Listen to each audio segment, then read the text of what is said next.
All right, here we go. Loading.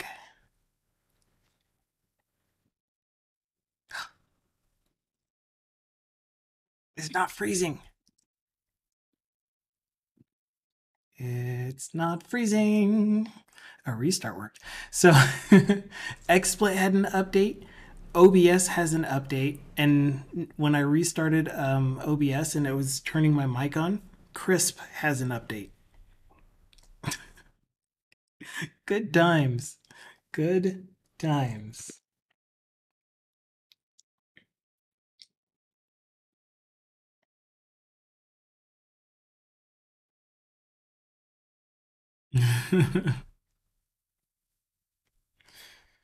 And I'm thinking that maybe what was happening was my RAM was getting eaten up by Visual Studio, and like Chrome, Firefox, and Edge have now been doing that. Yes, you were first the second time, and the first time. I guess I was first. Weird. I don't count.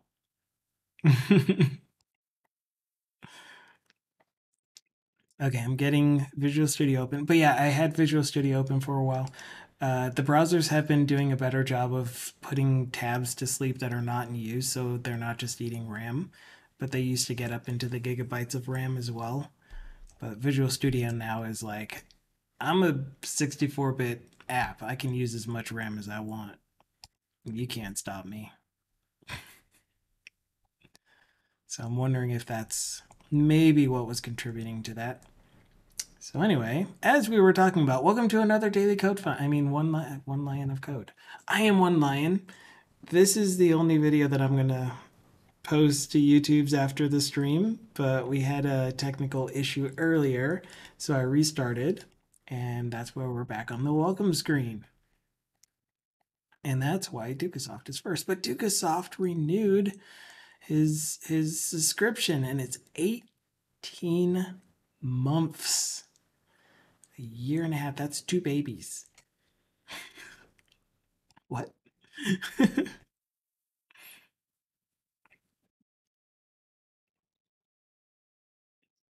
What? The first video had so much good content, like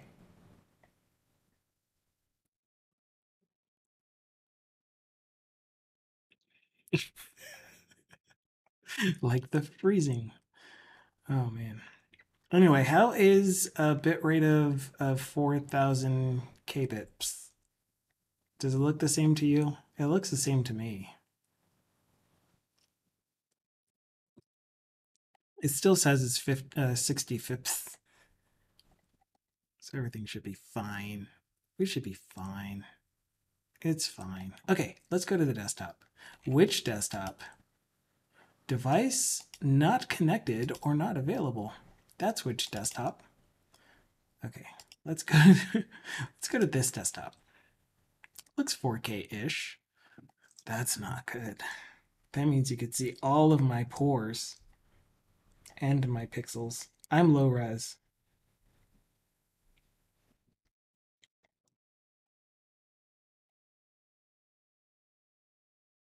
Okay. So what I was talking about was Black Uchiha was asking some questions earlier about what am I using for the front end, and that is Blazor. So here is my Blazor component library that I am using for all of my UI stuff. I also have a shared component library, a Razor class library, that I have a whole bunch of reusable components. This is not the same one that I have on my, what is it called? GitHub. So I use some, I am going to repeat myself a lot. I use some custom components for this project that are not the same components that are in this Blazor component library project. I am happy with these-ish, not like super happy, but it's been a long time since I've used them, since I've improved on them, and I definitely would love to spend some time cleaning this up. Code is still crap though. Thanks. It's like boop. Poop. Boop. So yeah, so I decided to just go ahead and start recreating. Oh no, the bot is not on. I forgot to restart the bot. Get good. Exactly. Connect with Twitch. Join the channel.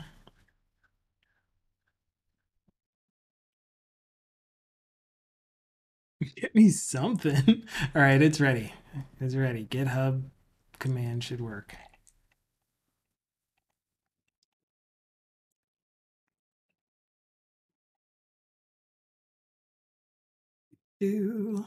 Please excuse the mess.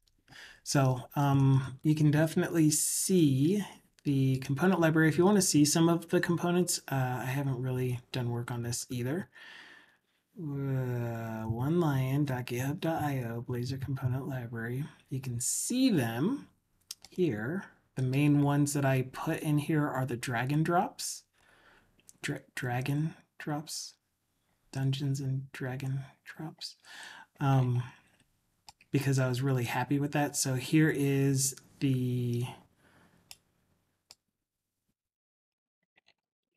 Oh, didn't I have one that had a live update too?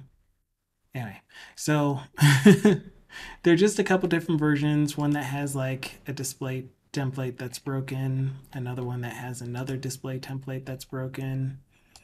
The app is now dead. Can't even refresh the page. Whatever. Dragon drops legendary loot. Yeah, they do. But anyway, point is, it's there. It's a thing. So I want to improve on that. It'd be nice to have an entire docs for it. So if anyone actually wants to use it, then it's documented how to use it, how it's intended to be used, and how to customize it.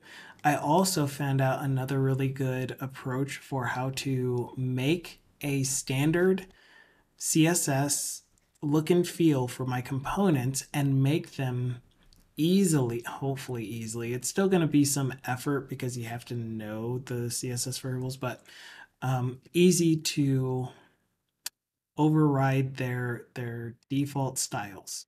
So for example, here, I'm using a border color that is a solid color, but let's say that I wanted to allow someone to change the border color. So I would have some kind of like prefix for all of my components and all of my CSS, like oil or OL. And I would say border color, card border color or something. I don't know. Hard border color. Naming things is hard. So what this would do is it would take in whatever you have set as the card border color. However, what if you didn't know that you could change dash dash card border color and I still wanted my default look and feel? Well, then I would provide a default when I'm assigning this variable that says, go and find this, the value for this. If it doesn't exist, default to this or fall back to this. Then we can use that here. Oops, I always do that. And so now, if you wanted to, when you're using this component library, instead of needing to import the CSS or anything, I'm using isolated CSS with bang important, of course. But you can override the color, the default border color in your root just by assigning card border color to something like black or whatever you felt like doing. But then you would need to know what are all of the, I have a variable named card border color. I'm consistent. Yes. So what this would do is allow you to specify these CSS variables, and that's how you customize the colors and the styles for this component library. That way it adopts your themes. But this would need to be listed out somewhere so that you know what all you can customize.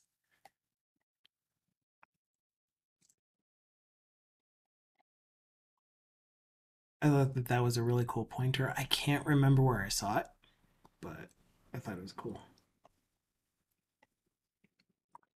But we are going to do a lot of that when we start really looking at the UI and cleaning it up.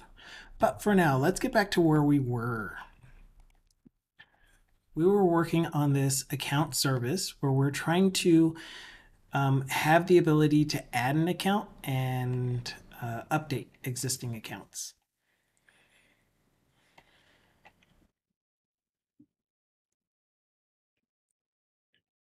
So we are looking at this create account logic.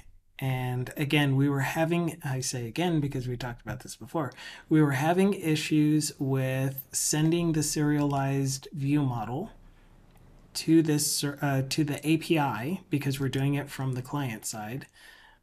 We're doing it, gosh, words. I am currently debugging this and developing it using Blazor WebAssembly. But we also have in here the projects for Blazor server only, a Maui project, a WPF project, and eventually we will build up this UWP project to see if we can get it working in a HoloLens.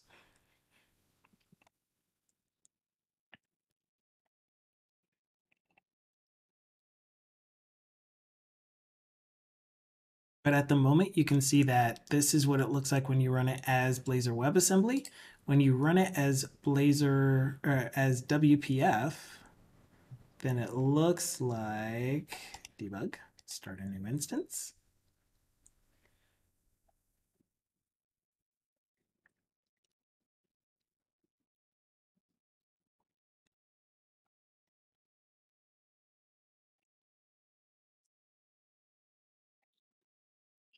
Then it gives us an issue where Blazor Web View is null.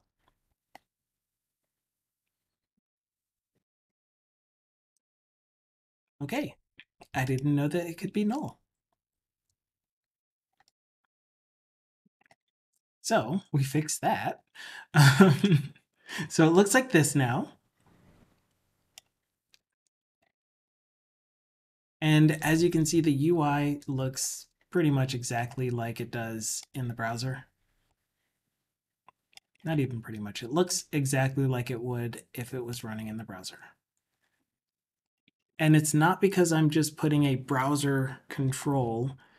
I'm actually putting a web view control in here. And what the web view control allows you to do is interact with the entire .NET ecosystem within your app. So my UI can send messages to the WPF portion of the app or any C# portions or anything, I guess, to do with a WPF app.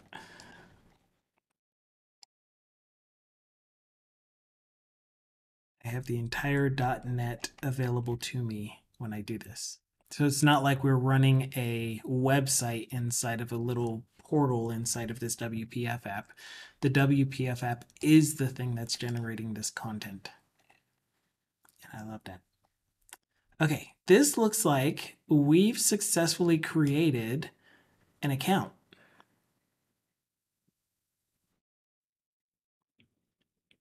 And I also remember testing it to see what would happen if we tried to create this account, this cash on hand account. Pretty. What would happen if we tried to create this cash on hand account where there was a deposit reason that it could find that said starting balance versus where it couldn't find it and we had to enter it ourselves. Yeah. And it worked both ways. Cool. So I'm pretty sure we successfully were able to create the account. What I don't remember is when we did that, did the account summary and transaction history update. No, the add account window did not dismiss, is what happened. Okay, Marcus says with WPF fuels to get access to the computer hard drive. I'm trying to see what autocorrect would have done to you there. But I can't work it out.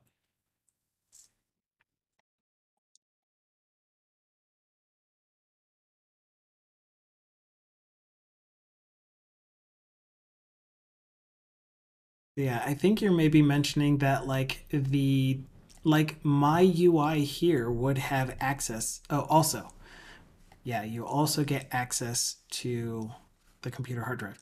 So you have access to anything that you would have access to in a WPF app, which is so cool from your Blazor UI. Although I would never provide the mechanism for how to access things. Like I have an image viewer app that I threw together that I can navigate through my folder directory and it'll display all of the images in a way where I can tell it to either save it to my I want to keep these or delete it, move it to my archived, or actually permanently delete the image. And that's done with my Blazor UI, but I have both the Blazor server version if I'm accessing it from a computer that is not the one that it's running on, and the WPF version where I am just running it as an app on the computer itself that I want to do these operations from. So I have essentially a service that gets implemented different ways depending on if you're accessing it via browser/web versus running it as the desktop app that has the actual access. And then it has different ways to say, here's how we can do that. How we can manipulate, maintain your images. Cool. Okay, enough of that. Back to here. So I think the thing that wasn't happening was this window was not dismissing on successful add. Although I think I also updated that too. You know what would help is if I just looked at our, oh yeah, and I wanted to show this too. I meant to show it on Monday, but I didn't download it. So we'll get to that. There's that too. If we looked at our history, we might be able to see what all happened depending on my notes. So we implemented the create account logic and excuse me.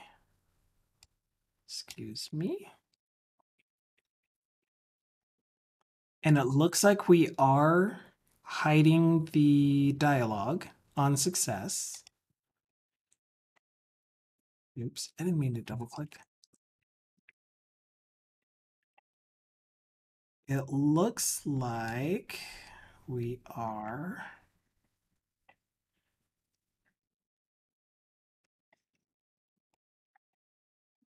creating the initial deposit.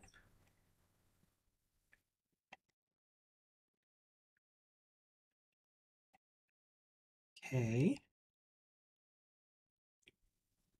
But what about refreshing our accounts list? I'm not seeing anything being done to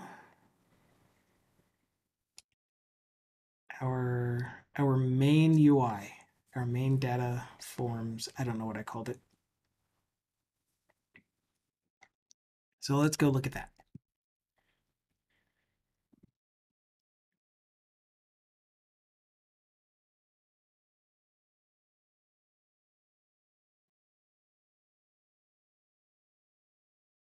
Get to you. We'll get to you. I know that I want to click on it so bad. I haven't really used it all that much, and I don't know that I will, but we're going to try. We're going to find out. So I'll tell you what it is in a minute. in the UI, we have our data entry page, which will show us either deposit or transfer or payment, depending on what we have selected. But this account summary and transaction history, once we add a new account, I would like for these to get updated. Right, which they should, because one of the events that happens, or that should happen, when we successfully add an account, on success, on partial success,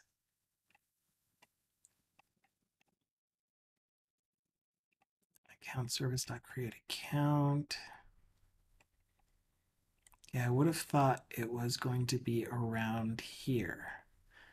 So account service, create account happens if it was successful. Then we call onAccountCreated.invoke async, which will tell the dialog on account created, handle account created, which will tell the lookup list state to refresh the lookup lists. So when we create a new account, then the lookup list state, the thing that has all of our lookup items stored, so we don't have to requery for our drop-down list every single time we leave the page and come back or go to another page that has the same lookup information. These are all cached. So the lookup list state is in charge of getting the most recent lookup items.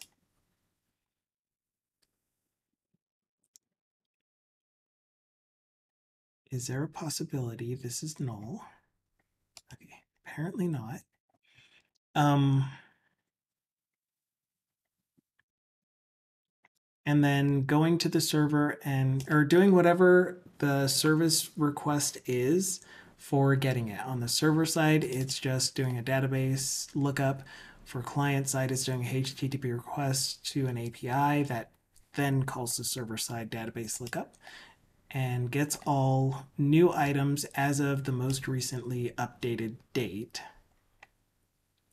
That way we only get back new items or deleted items. And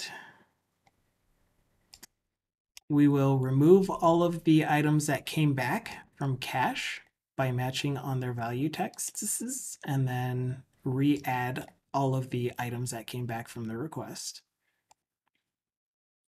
And then we let anyone that's listening to notify property changed, we let them know that the lookup item cache property has changed. And one of the things that is listening to that is the account summary. I'm doing this for my benefit, obviously. The account summaries grid.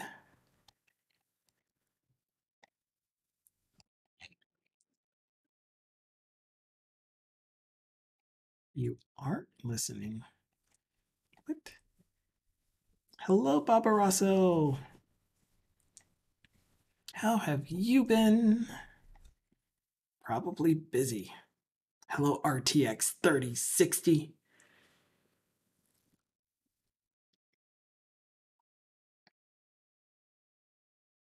He says, man, I'm a 4090.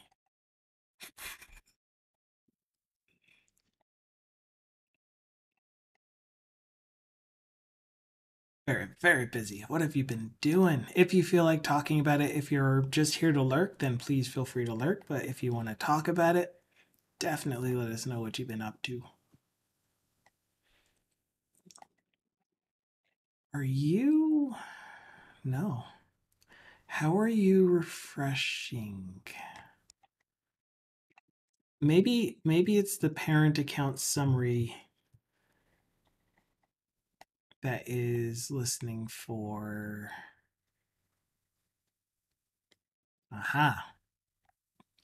Yeah, so transaction changes it's listening to, but not lookup list changes. So we need I lookup list state. And we need to listen for, whoops.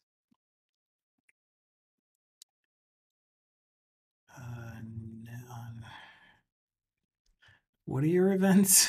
Property changed. Handle state property changed. Excuse me, can you give it to me for free, please? Thanks. So lazy. And what we're going to do here is if e.property name is equal to I lookup list state dot, not dot, name of I lookup list state dot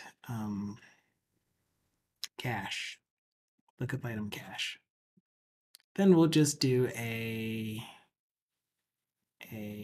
wait, I know,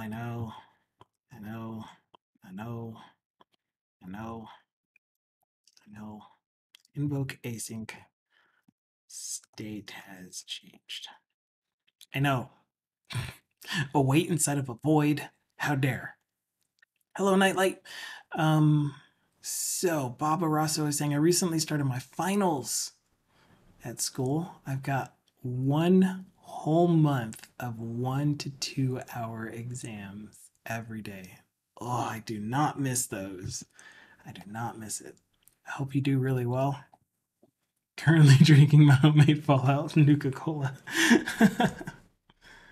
Wishing you all the best. And Scott says, I am very happy I finished my exams in February and started working. Yes, congratulations, says Nightlight. Congrats. Some news from me, not that it's anything about me, kind of.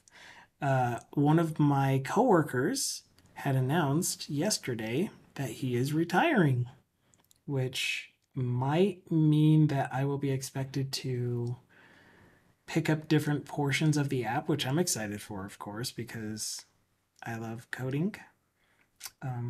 But that also means that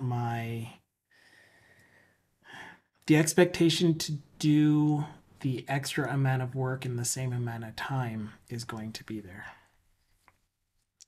You can join his spot. Yeah, you could. I think, well, I don't know how to say that. Like, to backfill him, I'm pretty sure. Yeah, could ask for a raise. I'm pretty sure that they want to backfill his position. And when they do, they're looking for someone that has a lot of C# experience as well as maybe some C++ experience, because we are working with hardware and machine level stuff in the app. And he's primarily been the one doing like all of our testing tools and anything to do with creating a new test. Like we have a ping test, for example, where it'll check your network card. And if you have multiples, it says which NIC do you want to use. Check to see if there's a cable connected, and if there isn't, then it'll let you know, I can't do a ping test when you're not connected to the internet. Because we do the wired network card versus the wireless network, they're separate tests. And so, yeah, I'll tell you that in a second. So anyway, so he has to distinguish between, are we doing a wired ping test? And if so, do we have multiple NICs? And if so, does at least one of them have an Ethernet cable attached? And then it'll do the actual ping. And if the ping fails, then it'll say, all right, you have a network cable attached, but it doesn't look like the ping test worked. Here's why. Or here are things you can try. Make sure you're connected to the internet. Make sure that your firewall isn't blocking ping tests to companyname.com. And then same thing with Wi-Fi. Choose your network. Make sure you're connected to the network. Blah, blah, blah. So he's done a lot of work on that. And he's been with the company for a long time too. working on the main app. But so Scott, I work for Sagetti USA, and because I'm bringing them up, note that any views and opinions that I express on this channel are my own and not necessarily the same views and opinions as Sagetti has. I am my own person, and I am not representing Sagetti on this channel. So anyway, I work for Sagetti, which is a part of Capgemini, which is a French company that started 50,000 years ago. And they have grown to about 300,000 employees worldwide, whereas Sagetti US is about 2,500 in the US, obviously. And we're a consulting firm, so I am currently essentially contracted. It's a contract agreement where they take devs, they take business analysts, they take whatever the needs are for the given project and throw us at the project. So I'm on a team of 5 now.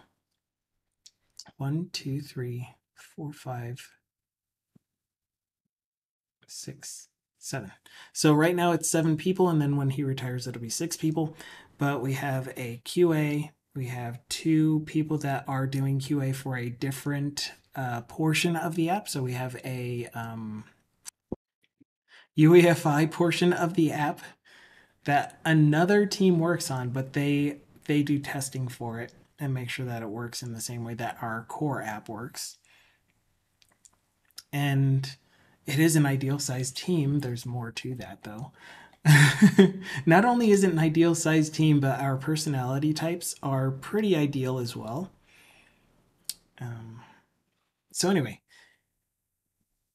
yeah, for our team, there's 3 developers and those other positions that I just talked about, and then a project manager who also does development. So I guess 4 developers, and we'll be down to 3 developers, 2 developers and a project manager who is also technical. So the thing that's been happening, or the thing that happened from the get-go, was I was hired to implement the UI that another designer came up with. And it was a great design and I loved it.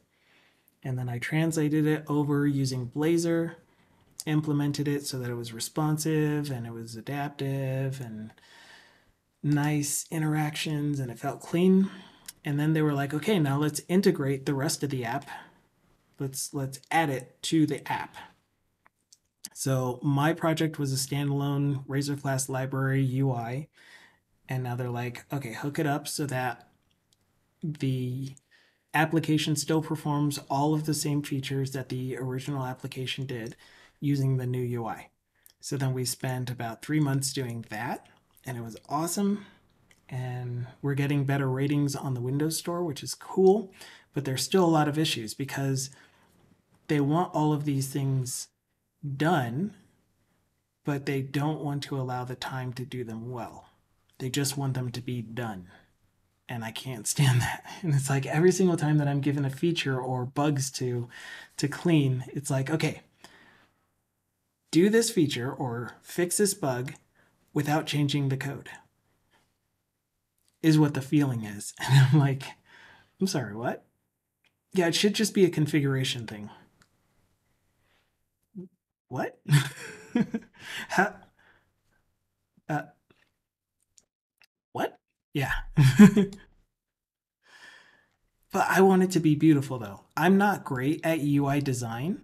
I'm great at implementing other people's UI designs. So you can already tell by my functional but not beautiful UI for the financial management tracker. It's like, let's just have something that we can interact with that does all the functionality, and then we can go through and clean it up as an afterthought because I'm not focused on that. But this app has so many considerations to make. We have localizations that definitely need to be there. We have accessibility that we have to comply with because it is a public sector application. And we're going to have some public trust in it too. So we're going to add the login mechanism. So think of any computer that you've gotten that's from a major brand and it has pre-installed utility software on it. So I'm working on a particular brand's utility software for doing hardware tests.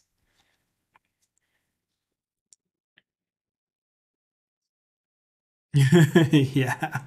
So Nightlight knows where I'm coming from.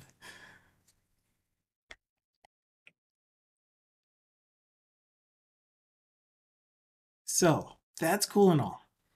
Or not cool.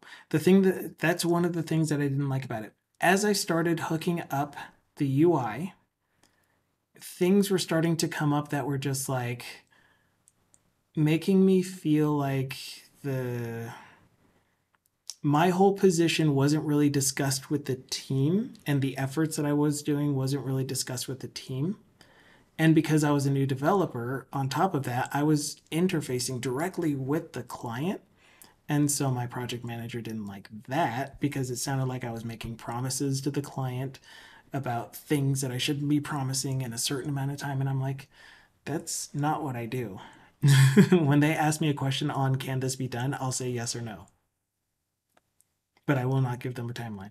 When they say how long will it take, I'll say I currently don't know what the rest of the app looks like, so I don't know how long it's going to take to integrate that test into this app or that feature into the app. Now that I do, then I discuss with the team. I'm like, okay, here are the ballpark figures that I came up with, and the answer will always be no. You need to add like 3 days for XYZ. And I'm like, XYZ is not part of my ballpark figures. So, yes, we can do that. But they asked me to estimate how much time it would take to develop that feature or whatever. So, yeah, go ahead and do that, project manager. Buffer it with after you are done developing it, then we need to do a PR. We need to do the pipeline builds and tests. We need to do testing, like the actual QA person testing it. And then we need to go through the cybersecurity processes to make sure everything is good, the code is signed, the installs are created correctly, and then the release pipeline. And yeah, we know that those are there. So when you ask me to estimate time, I will estimate how long it will take me to develop or fix the issue. And then you can buffer it. Not by me. And then it just started going downhill from there. There was a lot of the project manager and the stakeholders didn't really communicate. They kind of just shouted at each other. And there was a lot of no coming from our side because it made sense. We're already bogged down with a lot of features that they want. And they're trying to drive us. They're trying to say, get this done, get this done. We want this new feature. We want the UI to do this. We want blah, blah, blah, blah. And it's like, we can. We can just put it in our backlog and we can say, what priorities do you want us to focus on? And there are ways of saying, we aren't able to get to this at the moment, but we will do it if you want this as your priority. Because as developers working for a company like that, it's our job to do what the client wants and also consult and suggest and say, here's some considerations. Maybe you are focusing on this thing, but have you thought about these things over here that we might want to do first? And then have a conversation. But it was never a conversation, it was always just a shouting match. It's gotten better lately. But yeah. Then team makeup. I was gonna say that. We have, and this is just my guess, but it's an observation that I'm hoping is pretty accurate based on interacting with them for quite a while, is we have an ISTJ, an ENTJ, and an INTP, and then me and INTJ. And that, to me, sounds like a pretty awesome team. Um, because the ENTJ will be the one that wants to do the latest and greatest. Here's this tool, let's find out what we can use it on, kind of stuff. Here's this new thing that came out. Let's find a problem to solve with it, or let's make a new problem so that we can use this tool on it.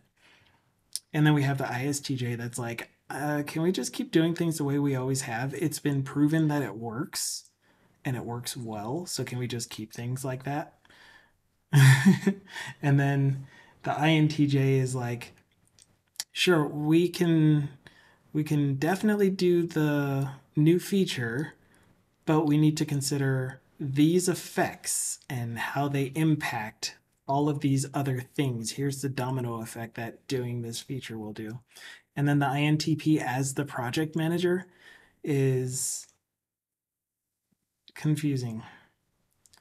He thinks differently, so I like that about him, but it's just very confusing. I don't really know how to describe why he works well or would work well in this team.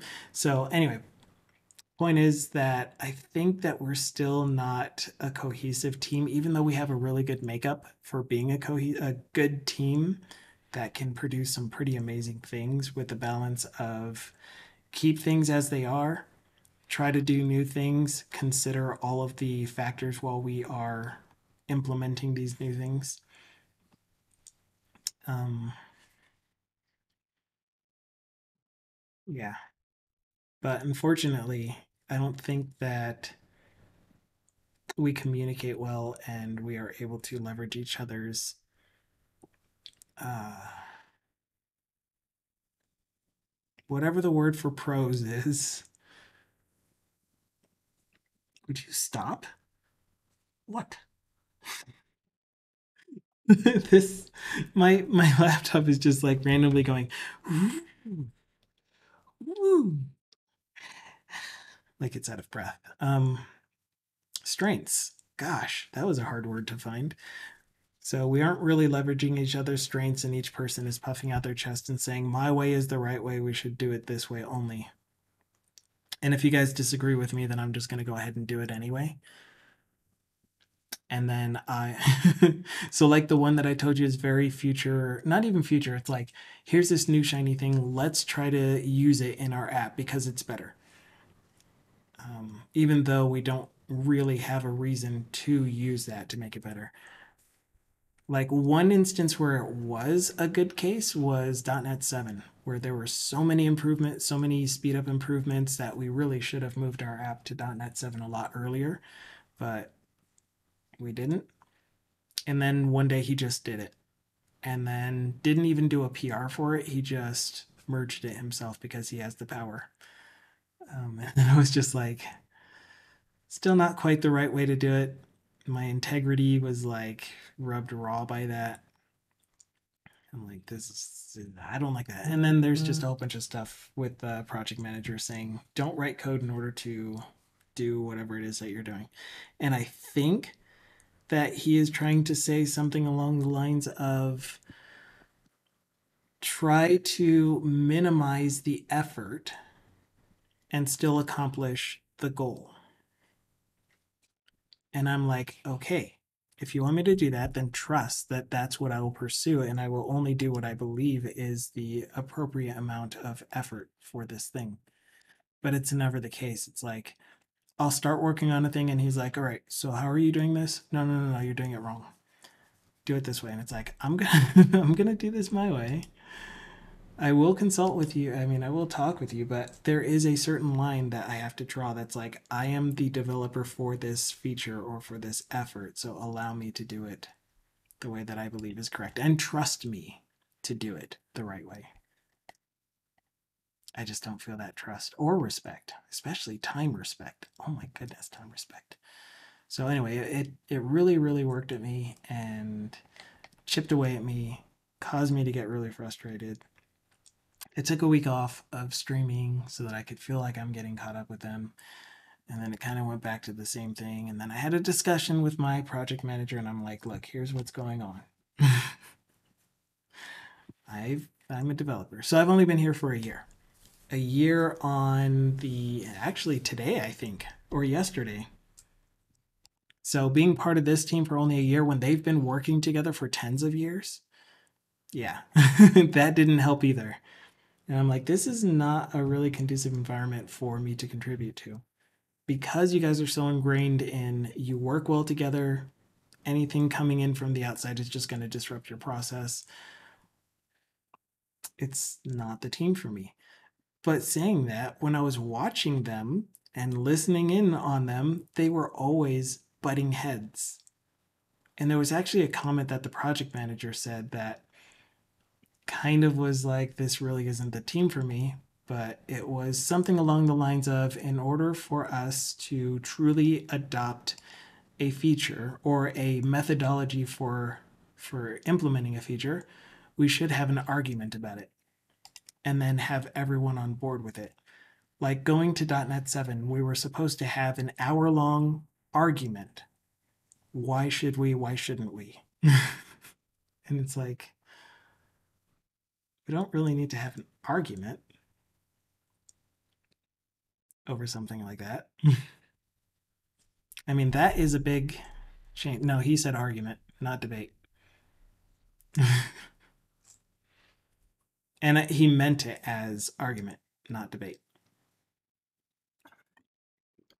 And he is very cynical at the moment too, because he's been feeling a lot of pressure for Sajetti telling him that his role needs to take on these extra responsibilities that he doesn't think he needs to be doing, like being a project manager, for example, coming up with timelines, assigning work to people, things project managers do. Um, and so he gets snarky and he gets very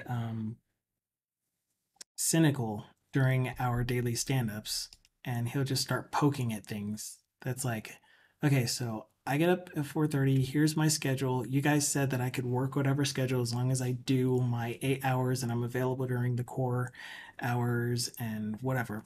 Here's all of these things that I took into consideration, so these are the times I'm not available. They're on my calendar, you can see my status in Zoom. So 10:30 to 12:30, Monday, Wednesday, Friday, I am not available. And he's been okay with that, but then when something came up where I was in the bathroom or something during an available time, he's like, "See, even when you're available, you are not available." I'm like, okay, whatever. So, Mark has said my clients have the impression that MVC is the latest tech, isn't it? I mean, is it not? And Barbara says, just fixed a bug inside of my automation. What's an automation script for Greyhack? And I'm not trying to make fun of you. If it was just a typo for automation, then that's fine. But is automation a real thing? It is a real thing. It's just something that I don't know about. They're currently using classic ASP. Customized legal document and project automation for legal teams?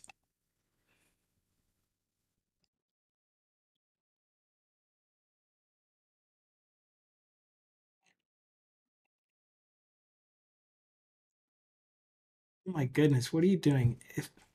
Look here.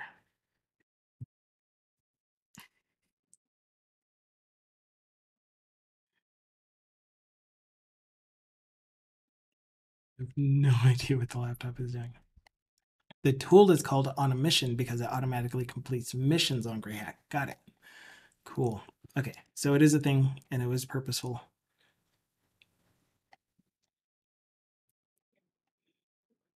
Just remember that I'm not in touch with current anything.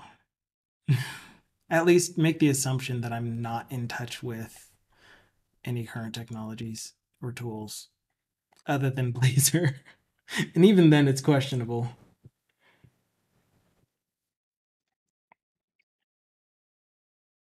Okay, anyway, enough of my story. I hope I answered a question in there somewhere.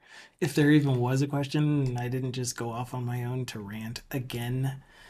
I'm not happy with this situation, and I did bring that up to my project manager, and very little is changing, so who knows what the future holds. It was something to do about replacing the person that was retiring. Oh, yes, it was. And that is that they're looking for a C Sharp C++ person, and because of that, they may even be broadening um, their pool of candidates by saying within continental US, as opposed to just in the Denver, Colorado area or Fort Collins area, I guess. Cool. So there's a good question. Where did the idea of the financial management tracker come from, and why? Do you plan on to make it commercial? Do you have Blazor calendar components in your controls? I do not. I have the built-in ones. That was an easier question. So this is just an input date that comes with whatever the browser's default styling is for calendars. So the financial management tracker, I used to work for the Rocky Mountain Arsenal, which is an environmental, or I guess on an environmental centric project where they had chemical issues and they were cleaning up the environment and they needed tracking software. So I went there and I modernized their existing tracking software that existed since like 1998 or 2008, one of those two eights. And they hadn't updated since 2008. And I did that in 2017, worked there for a while. And once I finished the majority of the migrations and started using Blazor there and enjoyed it so much, and then started not liking that environment either because I had a volatile supervisor that created a volatile environment. I was like, you know what? It's time for me to see what else is out there. And so I wanted to work on a big team. So while I was working for the Rocky Mountain Arsenal, I was able to stream my job every day. So I was streaming professional, full-time, full-stack Blazor development. And that was what I did on my stream. And it was fun. And I really, really enjoyed it. Then I ended up getting a job somewhere else, working with Sagetti, like I mentioned earlier. And because I'm working now for this massive corporate firm, consulting firm, we don't disclose who our clients are, and we can't show the projects that we're working on for those clients. And so I was like, I still want to stream, and I still want to stream Blazor. What do we do? So as my first video in this series says, producer. How do I get to producer? I guess I could have went to playlist, but whatever. Do do.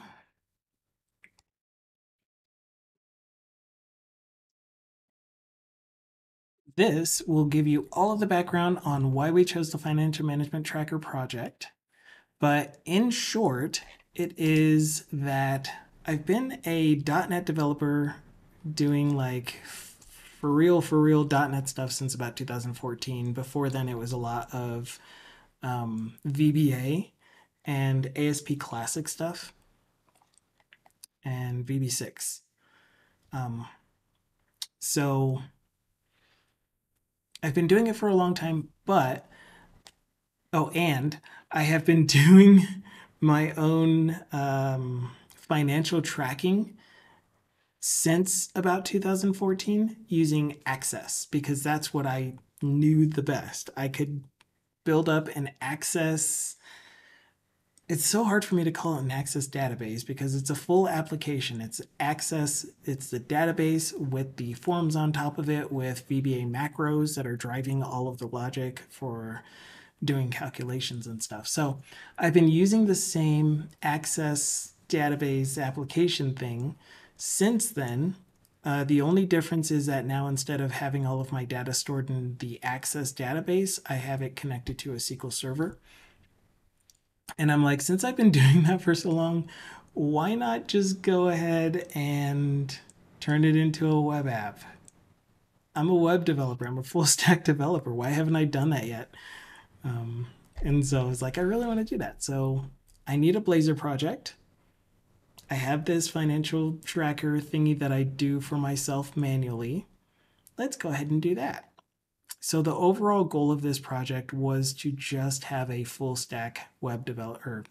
I keep saying web development, but it turned into a multi-platform development project that we could do on stream.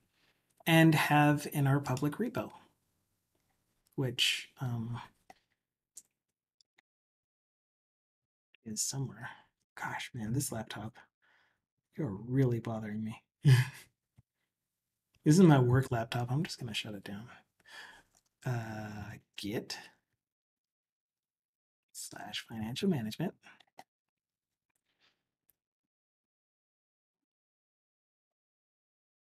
Okay, so it is currently on GitHub. It's open source. And what I plan on doing is as soon as we finish our last feature to make sure that we can edit the drop-down lists is opening it up to pull request, having, creating some issues that would be nice to do as improvements as a stream community for this project and just make it amazing. I'm not intending for this thing to be Mint or any of the other financial softwares that are out there or accounting softwares even. This is really just a manual. You do a financial transaction, you come in here and enter it on the 5th, on the 20, on the 2nd of this month. I bought a meal from Vindy's, and so I'm tracking it.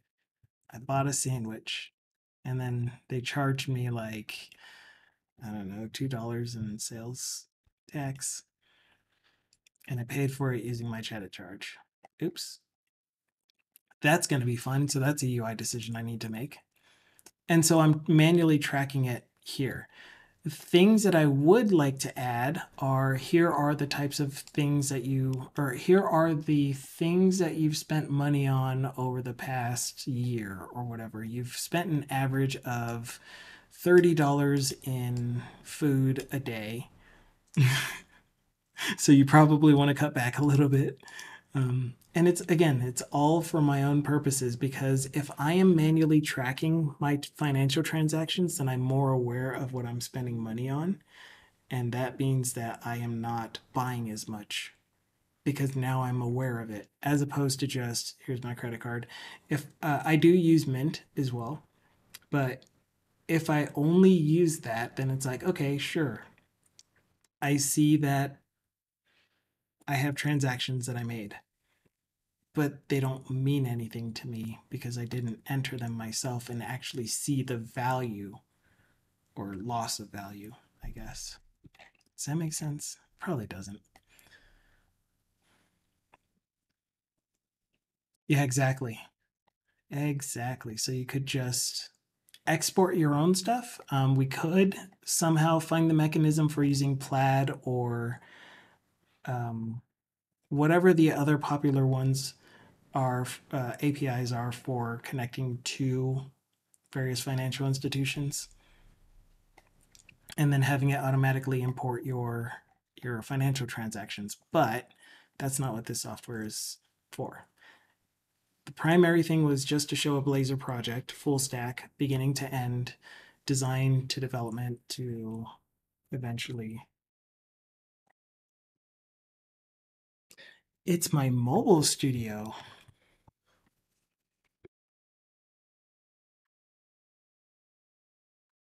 It was not my work laptop. Sorry, work laptop.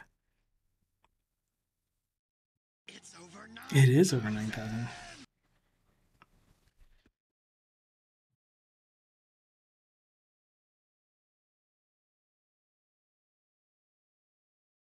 Can you guys hear it? Can you hear the fan? I know that Crisp does a pretty good job of removing background noise.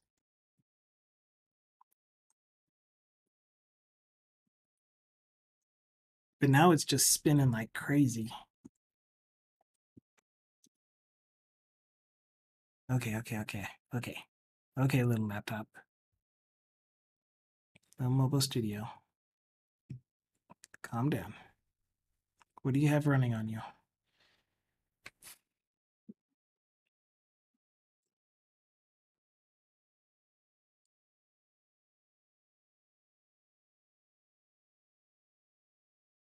Chrome? Sure. Let's close Chrome.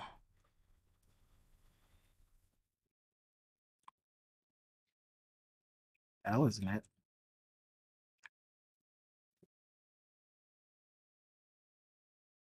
Okay, anyway. Can't hear. Man, and it still seems like I have a delay of like 18 seconds.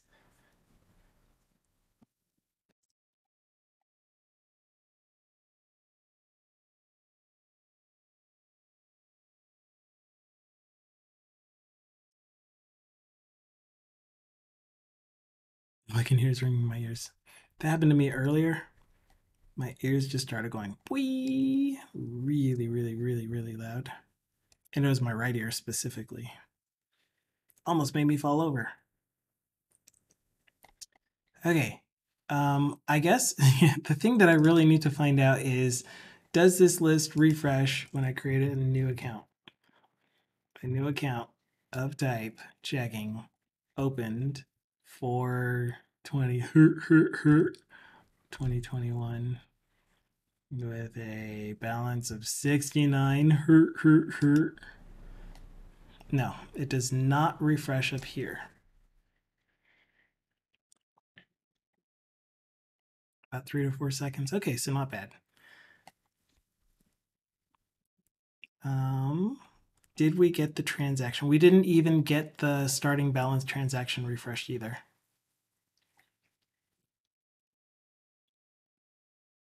Yeah, entering dates with just a couple numbers. Like I could just do 520 tab and then it would default. But we can do that. I mean, that is something that we can enhance this with. Our date input fields, I would love to replace them with a nice clean component. Input dates with good styling. I'm just going to look at pictures. Oh, this is this is it. This is what I want. No, it'll need to be allowed to be localized as well, so that you can enter it in whatever format you're used to. But just have a nice, clean date input field that we use everywhere that doesn't just zero out when you type in. Like, if I started typing this and I was like, wait, I didn't mean that, and then I push backspace to delete just the year, it deletes the entire thing. And it's like, why? Why? Why do you do this to me? The the validation errors, we would want to style those better. Yeah, just all the styling. Make them better. Our lookup lists, I would probably turn this into a type ahead so that you can start typing and then it'll do the type ahead, and then when you tab out, it'll select the just the one. Um, and then we'll also need to account for different currencies. Currency display.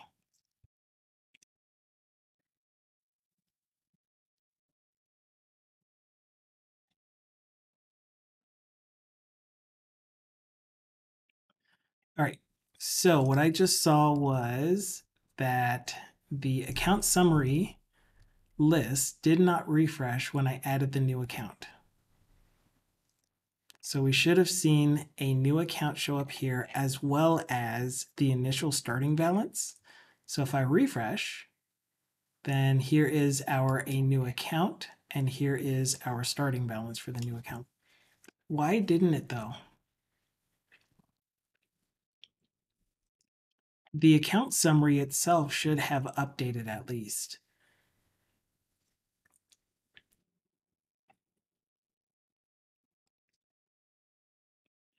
Cancel, right line.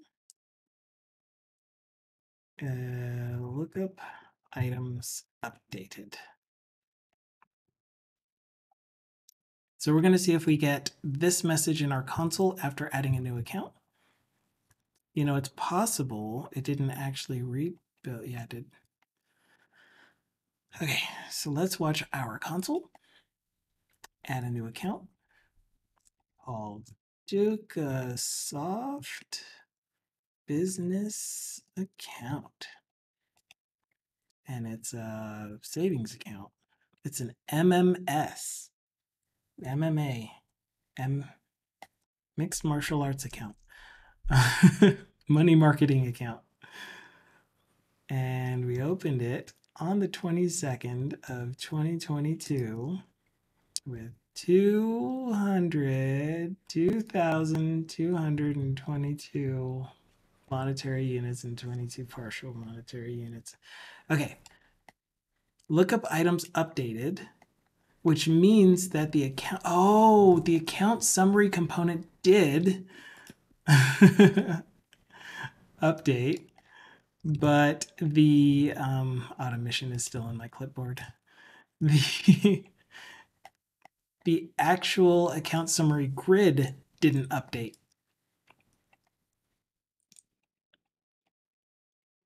Okay, my bag. So that's definitely why that was not working.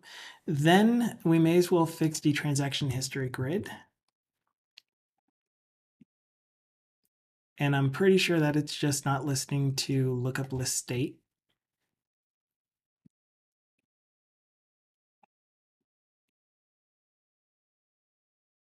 For that event.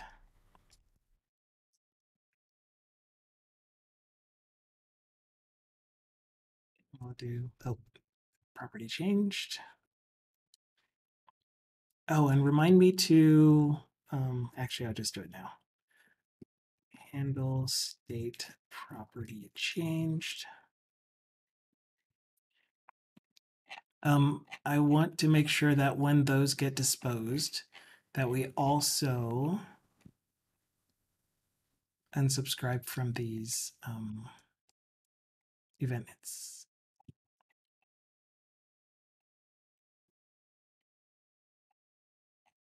Wait, are you not implementing iDisposable currently? Why not?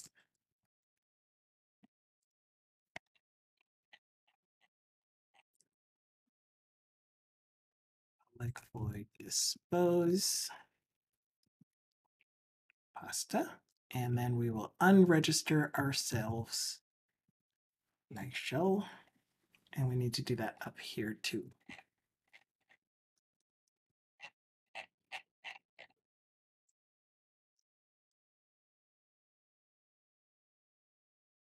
Okay.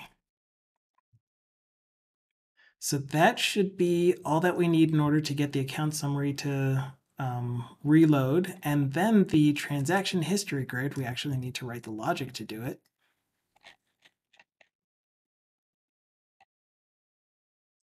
Oh, yeah. And because I am doing the refresh account async, we don't need invoke async status changed because that's going to happen inside of this method. And the reason here that I'm using invoke async, or that I was using invoke async, is because we don't know that the main thread is going to be the thing that triggers this property change. It could happen on a different thread. And so invoke async will switch the thread context to the main thread so that it's updating the UI correctly. So you'll see me using that a lot because we aren't just doing a Blazor WebAssembly app that only has one thread currently, which they're looking into having it be multi-threaded in the future. We're also allowing for the Blazor server app, which has multiple threads, the Maui app, the WPF app, and eventually the UWP app. So since we can't guarantee that this will be on the UI thread, we're using invoke async to switch context to make sure that it does go to the UI thread and call state is changed. Okay, so if the property that changed was the lookup item cache, then we need to refresh our transactions list, which would be done in our transaction history.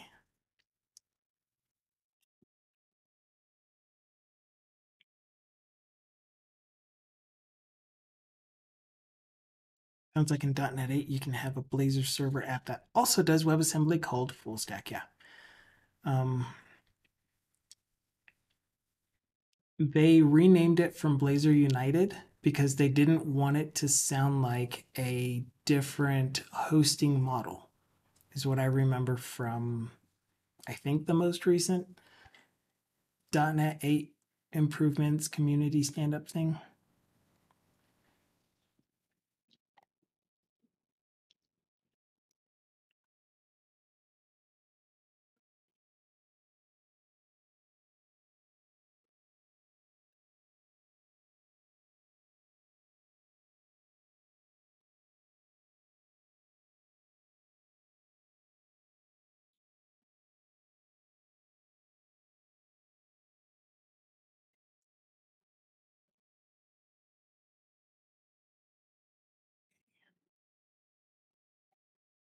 Mm-hmm. As my brain just goes, boo. Oh, I want to get rid of the console log as well. Okay, so there's something that I'm missing here, which is when we do lookup item cache, that is not the thing that I want to do. That's incorrect. We don't need to listen to lookup item state. What should happen is when we create a new account and it's able to create the starting balance record, the add account form raises on success, and we're not listening for that in the account dialog. Instead, we're just saying if we get a true back, then that means that we would have gone all the way through, even creating the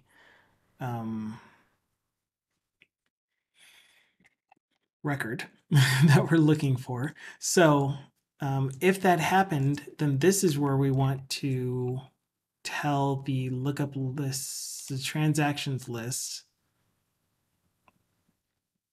to refresh. So how are we doing that when we enter a new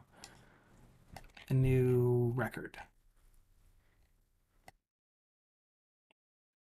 For example, a payment.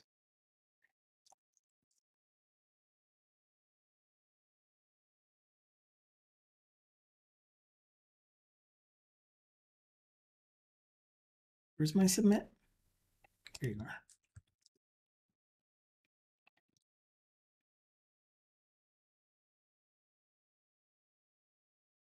Ah, so it's just this. So this should be the only thing that we have to call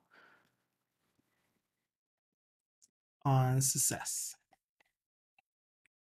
Where did I put it? Salad.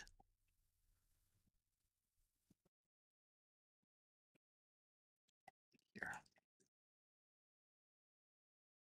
And we don't have a transaction state injected. Oops. Do it on the second one for alphabetizing reasons. Save.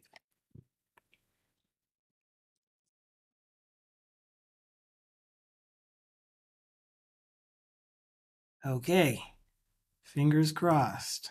I'm sure we've considered every single possible thing so that the next time we add a new account item, the app will crash because there's a build error. Handle state property change does not exist. Of course it doesn't, because I deleted it. How about now? Cache meals.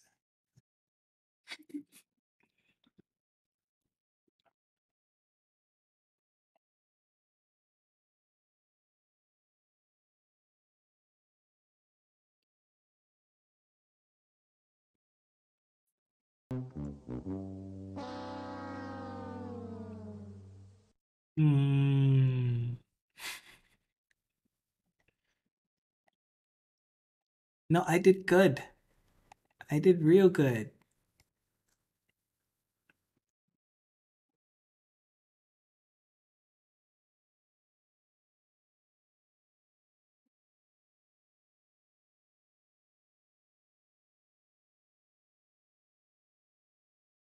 No, what happened to the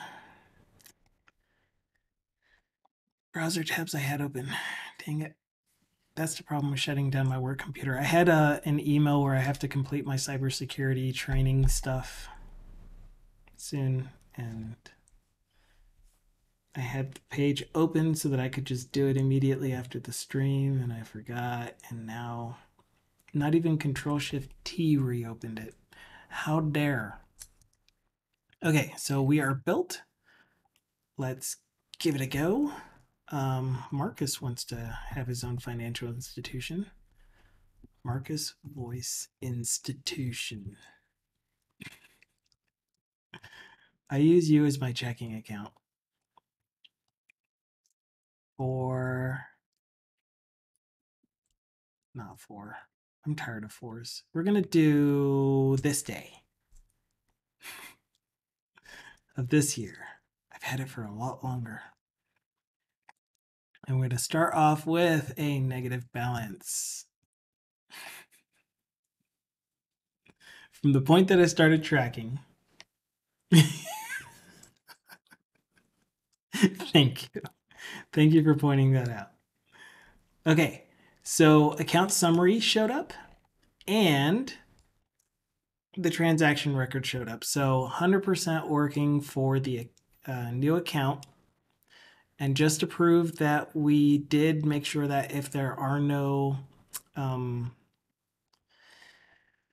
deposit reasons that it can find that it's looking for in order to create that starting balance account, it'll let us know that we have to manually do it. So to mock that we don't have a starting balance deposit reason, we're going to change the text value of the deposit reason for starting balance to starting balance is just like last time. T-shirt cam is dead. One day I'll be able to do AR good enough that I can make this animate. One day.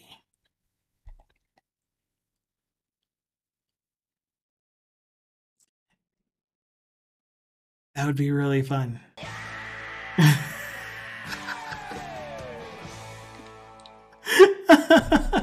I paused just long enough for that. Didn't make me fall over, but oh my goodness, my stomach went. Thank you. Thank you so much for that. Oh my gosh. It's not even showing up in chat. What's the deal here? Thanks, Apocalypse. What was I saying? Um, a cool overlay thing would be an AR. Like, I've always wanted to do an AR t-shirt thing where you guys can change my t-shirt in some way, shape, or form.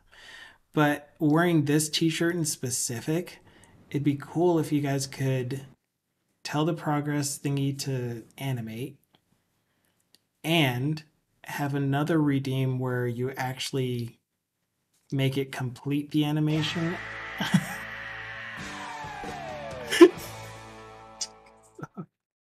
Complete the animation. This time I was not expecting it. And then actually have a sarcastic comment show up. That'd be fun. And if we can incorporate AI, then it would be a sarcastic comment relevant to the conversation that we're having. That'd be cool. That sounds like it's really complicated, but something that I would want to do. Anyway, I changed the name description of the starting balance to starting balances so that when we create a new account, which is going to be the Apocalypse. This is why he just put Apoc in his name. APOC, because he's like, I didn't want to spell it. Apocalypse Retirement Fund account, which is going to be a saving. A cash account? Why is cash the only one that we can create? It's a cash account because in the apocalypse, you wouldn't be able to trust a banking institution to have your money. Obviously. A few moments later. Yes, a few moments later. And I've started saving since like the beginning of time. And when I started, I didn't have any money in it, obviously. Actually, I am gonna put an amount though. You'd probably use cash on the fire. Dukasoft.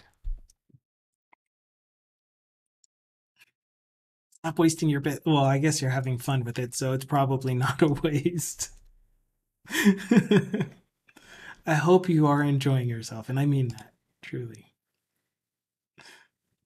Um, did the app stop running?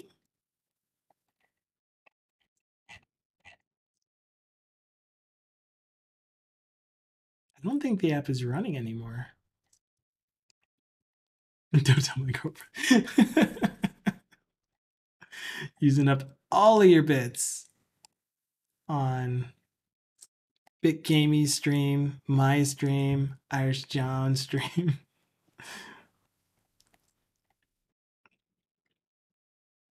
This was, oh man, I have to spell it again. I don't even know if I'm spelling it correctly, but I think this thing does have, yeah, it has spell check. So I spelled it right.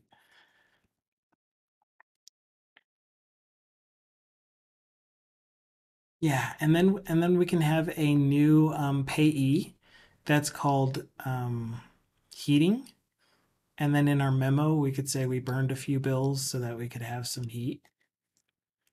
Beginning of time. Oops. No, I can't. There we go. You can also use voice typing by pressing Windows key H. I'm afraid to do that. What if I need to type out my password? A, B, C, D, at 1, 2, 3, 4. Now you guys know my password. Okay, here it is. So we got a message saying the account was created successfully, but we couldn't find the starting balance deposit reason, so you're going to have to add it yourself if you wanted to start at something other than 0. My password is star, star, star, star, star, star, star, star, star. Yes, the password is P at dollar dollar Q0 capital RD. Yes. Yes, I know your password. Okay, so this is good. We can no longer submit. I should probably disable it. I thought that I told it to be disabled when it successfully creates the account, but that's fine. Point is, we got the account showing up in our account summary, and these are definitely staying. I'm keeping these. I like this. And we did not get a new transaction because it couldn't find the one that it was expecting to be there in order to create that starting balance record. So you have to add it yourself.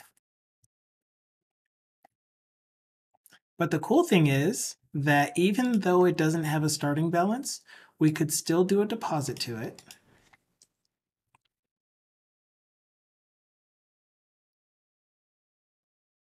Actually, it would have been a few days after we started thinking about tracking it. And it's going to be a just because I haven't made a way to add deposit reasons or anything else other than account yet.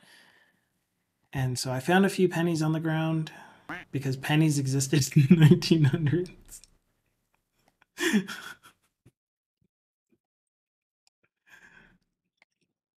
And there we go. It'll still accumulate our balance correctly, even though we don't have that starting account.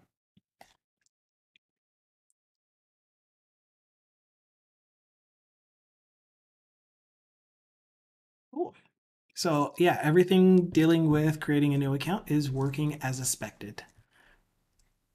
So let's go ahead and do Dukasoft's favorite thing.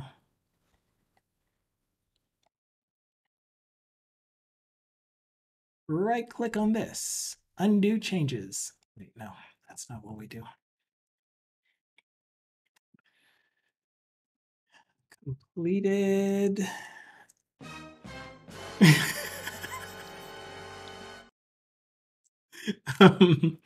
what is this called?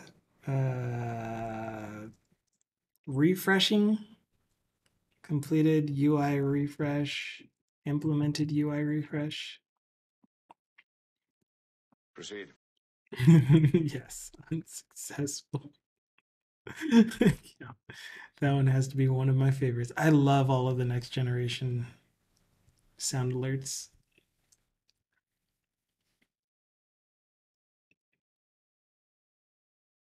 Yes, that's what we did. So I'm going to do a local commit in case we do actually get any other work done, although I don't think we will, so never mind. I'm just going to push that. I can't believe you did that. Are you just trying to explore what they all are? What does this one do? Baby.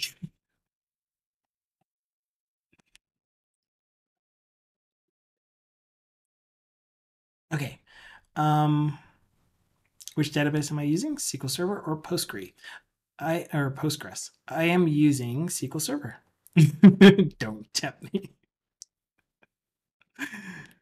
I have been using SQL Server since 1834. Actually, I started with Oracle and then I moved to SQL Server. Actually, what order did I go in? I went Oracle, MySQL,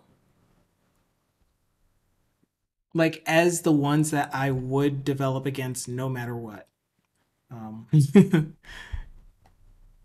Oracle, MySQL. I feel like there was one other database. Maybe I was just using MySQL with PHP, and that's what is weird about it. I started my senior project using, or not my senior project, I started one of my course projects in university as a PHP project. Then I moved to JSP and did that as my senior project. And so it was PHP using MySQL and then JSP using Oracle. And then with my job, I started doing SQL Server. And then from then on, I kept using SQL Server only.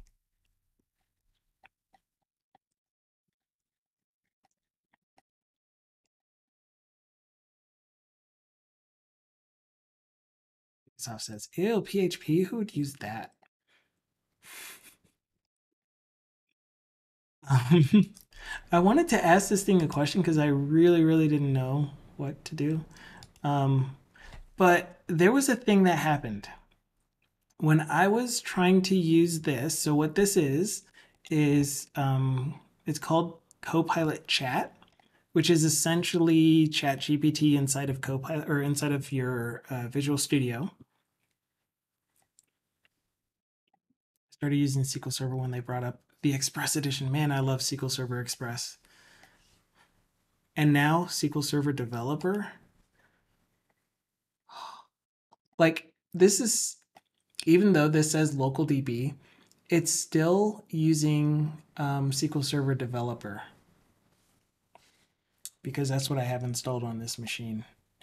And so if you don't know what SQL Server Developer is, it's pretty much the full, I think, Enterprise Edition even of SQL Server, except you're free and you're only allowed to use it in your development environment.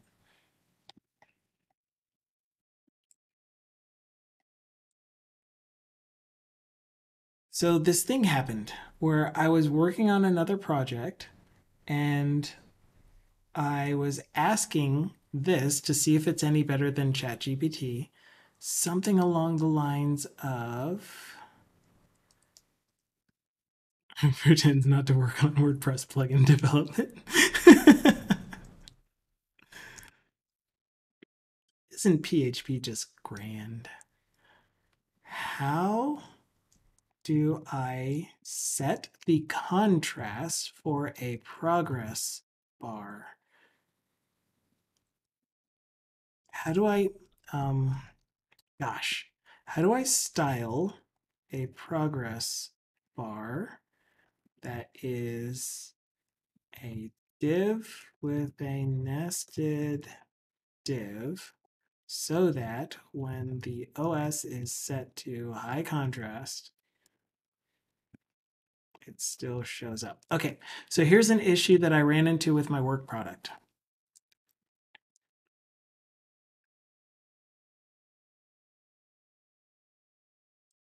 I have a progress bar. Don't mention the t-shirt, it'll just get confused. I have a progress bar component that I've just stripped out and made HTML versions of with a JavaScript so that it does what it's supposed to do. And the initial issue was when the computer would be changed. You know, you go into accessibility and choose high contrast. So when you would select high contrast, the progress bar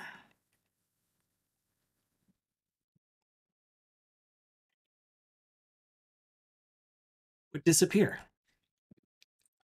And the reason, like, I did millions and billions of searches to see what the stuff was and spent a lot of time trying to figure it out. And then I eventually asked ChatGPT and it's like, have you heard of force colors? Force color adjust? And I'm like, that doesn't seem like the right answer. Because what you're doing here is you're overriding accessibility's default thing that it does. Yeah, progress from dark. And so when you do force color adjust none, what that's saying is ignore the accessibility settings and use the colors that I chose anyway. And it's like, that feels so wrong. So I'm like, can this thing give me some better information about it? So I asked it and it's like, you just use CSS to style it. Oh, yeah, yeah. And nothing ever told me what the issue is, but what I think it is because my progress bar that I'm using up here manually is a div with a nested div inside of it. And so it's not rendering the background color. The background color is being black the whole time. And so the white here is a background color and the blue going across is the background color of the inner progress bar. Exactly. Yes, and I have tried Bard AI as well. And I've asked and it's given me the same answers, which is use the media queries force colors active, which I didn't know about. So that was one thing that I learned about it. The media query force colors active, because if you just use prefers color mode, prefers contrast more or less in custom, then you aren't hitting all the cases essentially. But force colors does hit the case where it's going to make the background color the same as everything else. And users don't need feedback. So true. How dare you demand feedback? So anyway, I came up with this and I made the progress bar colors match the high contrast colors, but if the high contrast colors ever change or if the user ever uses custom contrast colors, it's not going to cooperate with them. It's still going to be the white with yellow, or black with a white border with yellow is what I ended up doing. White on white is my go-to color. That sounds... So anyway, I wanted to try to get that answer from this thing before. So I asked it and it was just like, just use CSS for it. And I'm like, the progress bar appears to disappear. And the other thing that I did was I created the progress bar component inside of this app so that it would maybe have some context when the OS high contrast setting is turned on. It's like, here, do some CSS. And I'm like, that's the same thing that you just told me to do.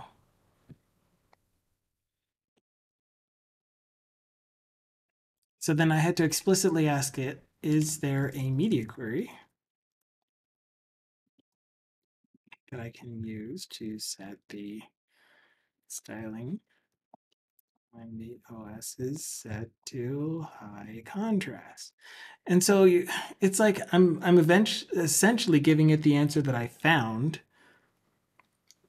instead of it just giving me the correct answer right off the bat.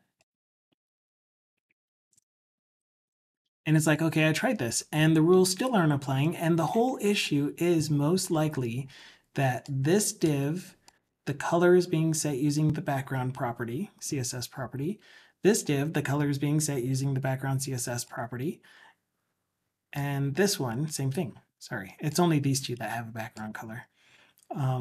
And so the background color is being overridden by the forced colors.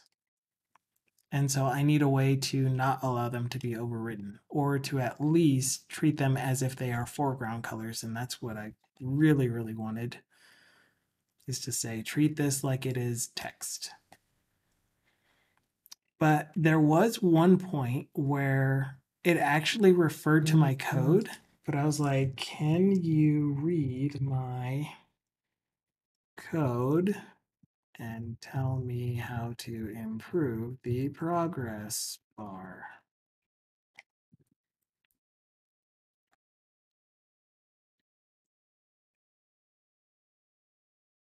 And it was like, I can read it. But if you look, oh, I won't have it in here anymore. Somewhere in my output,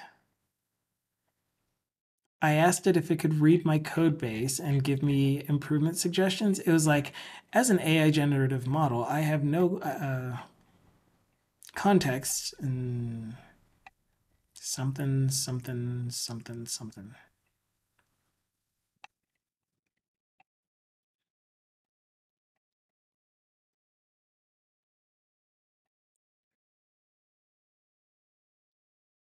Yeah, can you read my secrets and post them in chat?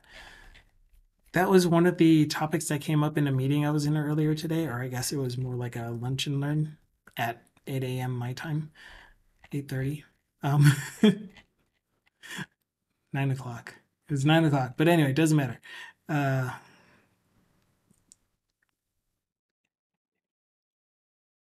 What is all this? I don't know what all this is. They were talking about the case that happened, and again, I'm not into current events, so I didn't know about this. Maybe you already did, where Samsung employees were using ChatGPT and somehow leaked their source got leaked in a bad way somehow. So it almost sounds like when you use ChatGPT, it's still improving the model and it's using information that you give to it and improving itself. And maybe it's now starting to give answers that it gave to you, or using your formed questions or corrections. I have no idea what they were using it for. I'm not into like actual news or anything. It was just something that they were mentioning during the meeting. How to beat Apple. So it just came up and I was like, that's really interesting. I didn't really think about, since ChatGPT is, this available to everyone, experimental study type thing, that it is actually using whatever you feed to it to learn how to respond to other people, which might mean that you feed it code and it uses your code sample for someone else's question. It's like, here's how you can accomplish that. You do API key equals leaked key.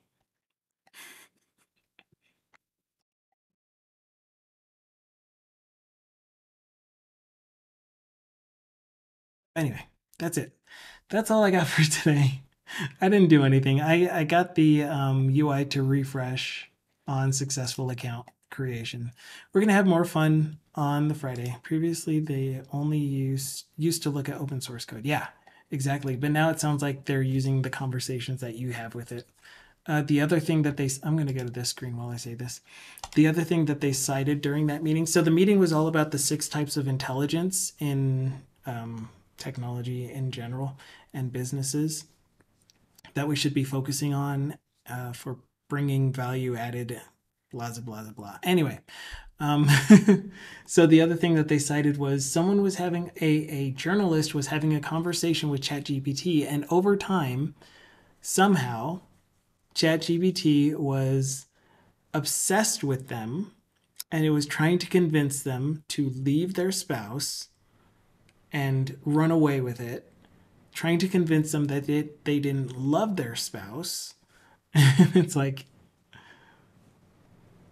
as I've been communicating with ChatGPT, the only thing that I've found is that it has a pretty short memory and it loses context pretty fast. And it makes stuff up all the time. It hallucinates so bad.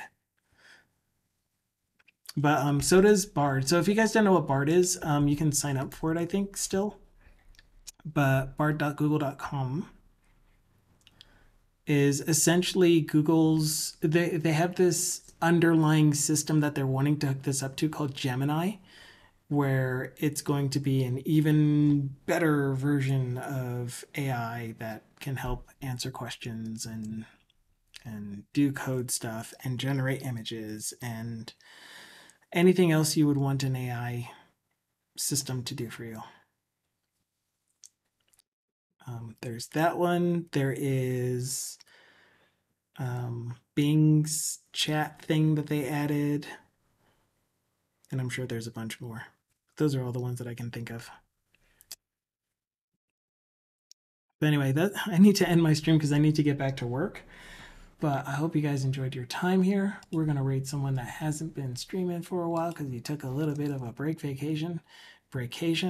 His name is Bardaki. He is a game developer working on War is Hell.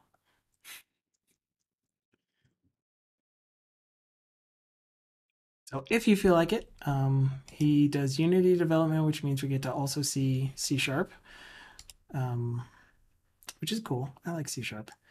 But I will be back again on Friday for Community Day. I hope you guys are able to join.